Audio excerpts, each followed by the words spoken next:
जब ट्रांसफॉर्मिंग काशी की अगर बात करते हैं तो काशी के बारे में तो कोई किसी को बताने की ज़रूरत नहीं है। ये सांस्कृतिक राजधानी रहा, धार्मिक राजधानी भी रहा। रोड इंफ्रास्ट्रक्चर के साथ साथ रेल इंफ्रास्ट्रक्चर की अगर बात करें, जो स्टेशन को आधुनिक बनाने के साथ साथ यहाँ की जो क्षमता है उसको भी बढ़ाएं, और जो ट्रेन्स है और इम्पॉर्टेंट शहरों के लिए जो ट्रेन्स है उसकी फ्रीक्वेंसी भी बढ़ाएं। अब वंदे भारत ही इतने वंदे भारत वाराणसी टच होके जो जाती है, ऊपर गाड़ियों की जाने का और नीचे ट्रेन का, उसकी इंफ्रास्ट्रक्चर को छोड़ी करके काशी स्टेशन का भी उसमें विकास उसमें सम्मिलित है। तो अंतर्राष्ट्रीय उड़ानें इसमें बड़ी है।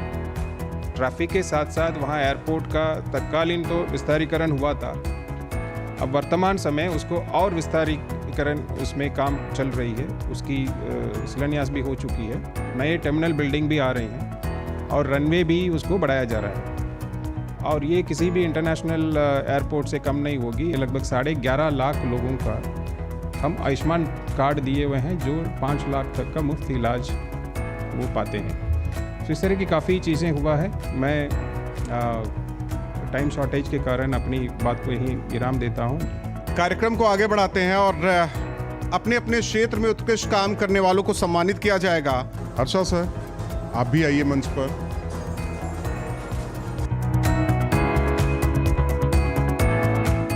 सबसे पहले मैं मंच पर अपने मेहमान को बुलाना चाहूंगा, करौली शंकर महादेव मुस्लिम मठ हरिद्वार, और इसके बाद मैं बुलाना चाहूंगा श्री राहुल सिंह जी को, अतलानंद रचना परिषद के सचिव डॉक्टर सचिन मिश्रा जी। उन्हें मैं मंच पर आमंत्रित करना चाहूंगा। सीपीसी पावर प्राइवेट लिमिटेड के मैनेजिंग डायरेक्टर हैं। सारिका जी को बुलाना चाहूंगा मैं। अनिमेश बिश्नोई जी, crimson word school. Chandrashekhar ji को बुलाना चाहूंगा, सृष्टि ग्रुप वाराणसी। श्री रवि अरोड़ा जी को बुलाना चाहूंगा, हेरिटेज इनके डायरेक्टर, जो कि होटल इंडस्ट्री के क्षेत्र में वाराणसी में एक बहुत बड़ा नाम है। Udayraj Singh ji, chief managing director, उदय ऑटो सेल्स, वाराणसी में ऑटोमोबाइल के क्षेत्र के किंग। और आखिर में mister Dharmendra Tripathi ji, MD AMS media. जोरदार ताली होनी चाहिए। कार्यक्रम को आगे बढ़ाया और उससे पहले मैं Dharmendra Tripathi MD AMS media को मंच पर बुलाना चाहूंगा। शहर बनारस कार्यक्रम में मैं आप सभी का स्वागत अभिनंदन करता हूं। बनारस में ऐसी महान विभूतियां हैं जिनको हम लोगों ने ऐसा सजोया कि उनको मंच से सम्मानित भी किया जा सकता है, और उन्हें सम्मानित भी किया गया है और किया जाएगा भी।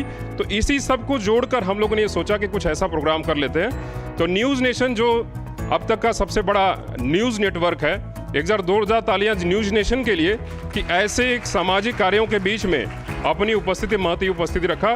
न्यूज़ नेशन की तमाम टीम को बहुत बहुत बधाई, और आज के इस कार्यक्रम में आप सभी उपस्थित हुए, इसलिए बहुत बहुत बधाई, शुभकामनाएं। मैं मंच पर बुलाना चाहूंगा नगर आयुक्त मिस्टर अक्षत वर्मा जी को और मिस्टर हिमांशु नागपाल जी को, CDO, वो मंच पर आए और उनसे चर्चा की जाती किस तरीके से बनारस को आगे ले जा रहे हैं, उनका विजन क्या है। हिमांशु नागपाल जी, सबसे पहले आपसे सवाल कि आपने क्या सोचा है बनारस को किस तरीके से आगे ले जाया जाए। लगातार बनारस में काफी कुछ परिवर्तित हो रहा है। जब से माननीय प्रधानमंत्री जी का संसदीय क्षेत्र बना है, उनकी प्रेरणा से 37,000 करोड़ से अधिक के प्रोजेक्ट्स यहाँ लोकार्पित हो चुके हैं, और वर्तमान में 13,000 करोड़ के प्रोजेक्ट्स चल रहे हैं, जिसमें चाहे हमारे काशी विश्वनाथ कॉरिडोर की बात हो, घाटों के नया रूप जो मिला है, चाहे नमो घाट का हो या सभी घाटों का कायाकल्प किया गया है, रिंग रोड का प्रोजेक्ट आया है, रेलवेज के बहुत सारे प्रोजेक्ट्स आए हैं, रोड चौड़ीकरण के 1000 करोड़ से ऊपर के प्रोजेक्ट्स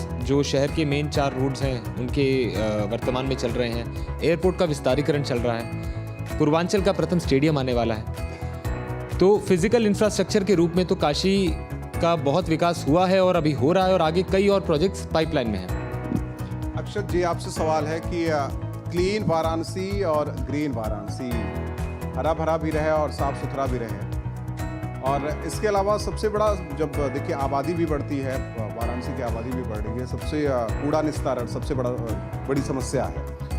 आपकी नज़र में ये 2 अहम चीज़ें किस तरीके से उसके लिए काम किया जा रहा है? जहाँ तक आप देखेंगे कि जो स्वच्छ भारत की रैंकिंग्स होती हैं, स्वच्छता रैंकिंग्स होती हैं, उसमें भी हम नित्य प्रतिदिन सुधार करते रहते हैं। गत वर्षों में भी हमें पुरस्कार मिले, पिछले वर्ष हमें बेस्ट गंगा टाउन का पुरस्कार मिला था।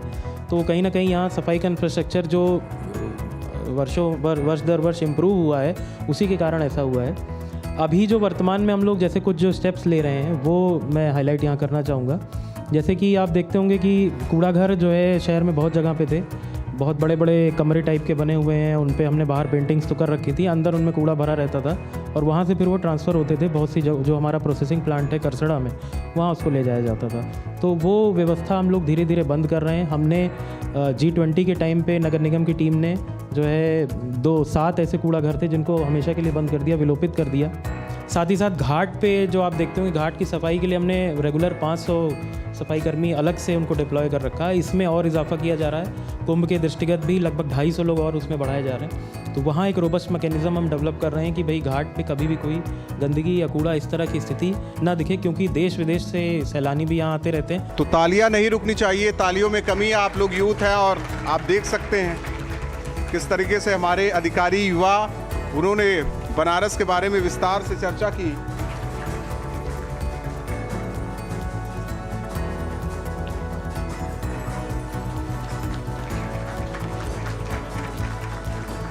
शिवांग अग्रवाल जी, चेतमढ़ी जेम्स एवं ज्वेलर्स, संतोष सिंह अध्यक्ष विश्व वैदिक सनातन न्यास, अमृता जी समुराय प्यूरिफायर से कार्यक्रम को आगे बढ़ाते हैं और मंच पर बुलाते हैं करौली शंकर महादेव मिश्री मठ